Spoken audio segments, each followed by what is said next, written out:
les bonus, on a deux bonus. On a la soumission de Batili Abouaka. On a le bonus offensif de Twitter, c'est Virgile Auguin. On a le combat de Virgile Auguin qui aurait pu être le combat de la soirée si son adversaire n'avait pas manqué le poids. Et puis c'est tout sur les bonus. Et puis on a 2800 personnes d'entrée, donc c'est un sold out. Et puis qu'est-ce qu'il y a d'autre? Moi c'est bon pour les questions en état physique des combattants, il n'y a rien à signaler sur tous les combattants qu'il y a eu. Il y a certaines questions encore à la visite médicale, mais je n'ai rien à signaler pour le moment. Bonjour Fernand, Alex pour Culturadama. Je vais commencer par la question qui est revenue le plus en tout cas sur les réseaux sociaux, sur l'éligibilité de Virgile pour la ceinture, sachant que lui avait fait le poids et qu'on connaît, que ce soit à l'UFC ou même récemment à l'Hexagone, il y a eu ce genre de cas où l'un des deux combattants n'avait pas fait le poids et l'autre était quand même éligible. Quelle est ta réponse à ça et est-ce que tu peux nous éclairer un peu? La première réponse que je l'ai dit avec... il faut que vous compreniez qu'il y a beaucoup d'humilité dans ma réponse. Elle est violente la réponse, mais elle est simple. Vraiment, il y a beaucoup d'humilité. C'est que on est une organisation privée et on fait ce qu'on veut d'abord. C'est la base de toutes les ligues. C'est qu'une ligue comme l'UFC fait ce qu'elle veut, une ligue comme le PFL fait ce qu'elle veut. Ça veut dire que nous, sur Ares par exemple, on a décidé de ne pas avoir des ringers. On fait ce qu'on veut. Parce qu'on décide que ça n'a pas de sens aujourd'hui. Électroniquement, on va annoncer le round 1, le round 2, on n'a pas besoin que quelqu'un passe à une pancarte. Sur Ares par exemple, alors qu'à l'UFC, on donne des bonus pour la victoire. Nous, on a estimé qu'on n'a pas besoin de motiver quelqu'un pour gagner. Un athlète veut gagner. Et donc, on a effacé le bonus de la victoire, on l'a additionné au bonus du show. Et ensuite, on vous fait une promesse, c'est que si vous finissez le combat, alors vous avez la deuxième partie de votre salaire qui est... voilà, donc on a une identité, on essaye de faire les choses bien. Quand vous créez quelque chose qui est bien, qui est correct, on vous encourage à le faire, vous êtes créatif, vous faites ce qui est bien. Et nous, on pense qu'aujourd'hui, la règle première des bonus, des ceintures dans le monde entier est simple. Vous avez remarqué qu'il y a quelque chose qui se passe sur toutes les annonces de ceinture. Et qu'il y a les deux gars qui font le poids, on annonce « The fight is official ». À partir de maintenant qu'on a eu le poids, le combat est valide.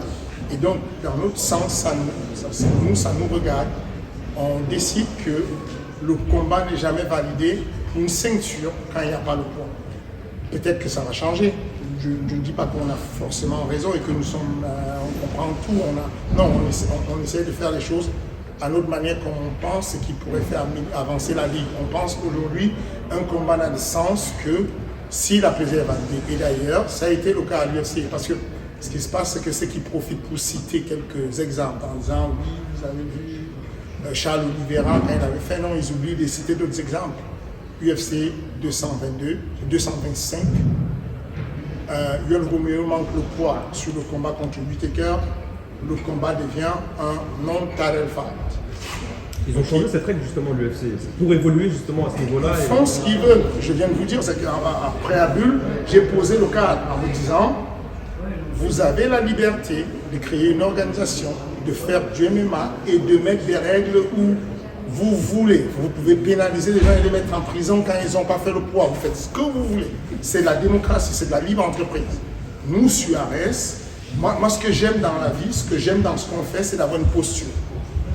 On a une posture. Je ne veux pas faire le mec équilibriste en disant je fais comme eux. Non, on a une posture. On choisit de dire nous, et puis, il y a quelque chose qui est agaçant. Il y a un petit truc qui est agaçant, c'est que on a l'impression que il y a des personnes qui arrivent et qui font sur Twitter un mot de ils veulent sauver la veuve et l'orphelin. Genre Virgile, c'est un génie et Ares veut le tuer, c'est dommage, il n'a pas la ceinture. En premier rôle, ceux qui ont pensé d'abord que Virgile avait la possibilité de combattre sur Ares à l'époque, alors qu'il avait 2 combats, c'était qui? C'était Ares. En premier lieu, c'est qu'ils pensent que ce jeune, il est capable de passer sur une grosse plateforme comme USA, pas de passe au Canal+, c'est qui CRS. On donne la chance à ce jeune de venir combattre pour des ceintures. On n'a aucun intérêt à faire des ceintures et ne pas à faire combattre des gens et annuler les ceintures. Dans le cas de Baki, par exemple, l'information qu'on donne est complètement fausse. J'aurais bien aimé que le collègue de Fightman soit là. Malheureusement, il n'est pas là aujourd'hui. J'aurais bien voulu discuter avec lui pour comprendre, parce que moi, je n'ai pas été contacté. En gros, il a dit, Chris, qu'il avait contacté Félix Kinghammer. Félix Kinghammer lui a dit je ne sais quoi, mais Félix, on lui a donné l'opportunité de combattre pour la ceinture. En remplacement, il a dit non. On n'avait même pas de choix du côté de Baïsangou, puisque Baïsangou disait je ne me sens pas bien, toute sa famille était là, je ne me sens pas bien, je ne peux pas combattre. Si moi j'insiste que Baïsangou combat, il y a tout le monde qui me tombe dessus en disant il ne pense qu'à l'argent, il fait combattre les gens, il ne pense pas à la santé. Pour une fois que je fais quelque chose de bien et que je ne le fais pas combattre, on tombe encore dessus en disant bon, pour le coup, on ne comprend pas ces règles. Donc, qu'on soit d'accord, ne venez plus, arrêtons d'essayer de refaire les règles d'une organisation. Celui qui pense qu'il peut la faire bien, doit le faire et puis on avance. Bonsoir Fernand Noé de Cover. Beaucoup d'émotions après le main event. S'il y a une situation un peu confuse, on a senti Shurpal un peu agacé, probablement parce qu'il y avait le sentiment qu'il avait fait une erreur.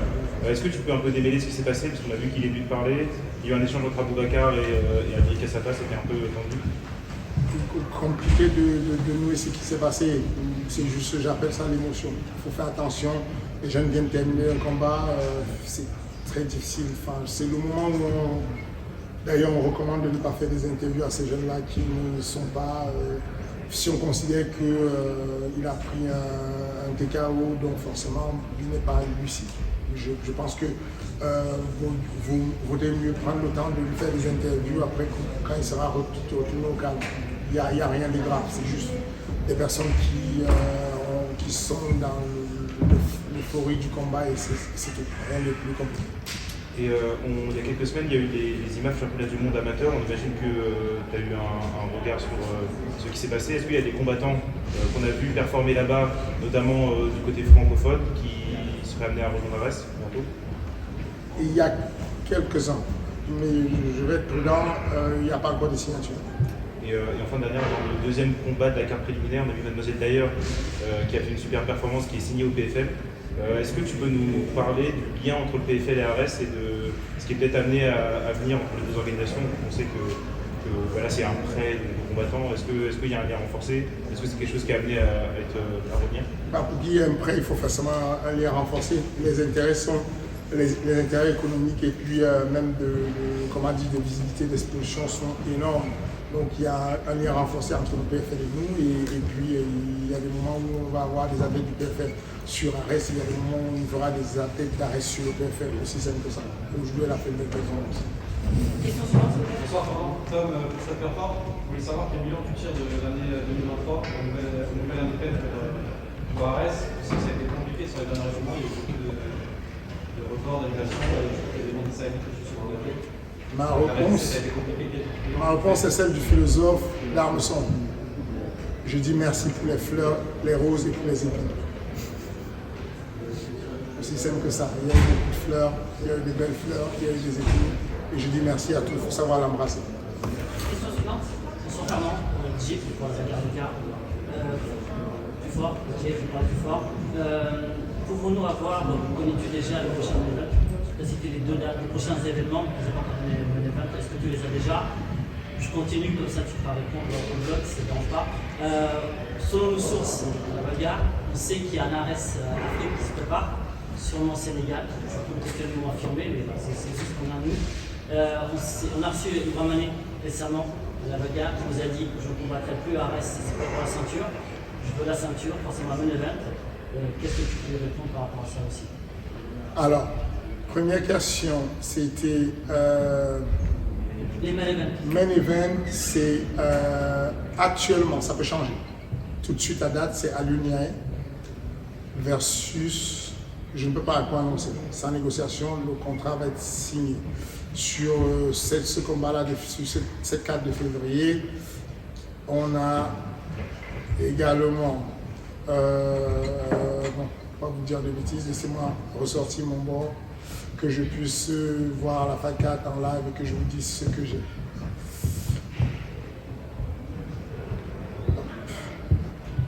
Alors,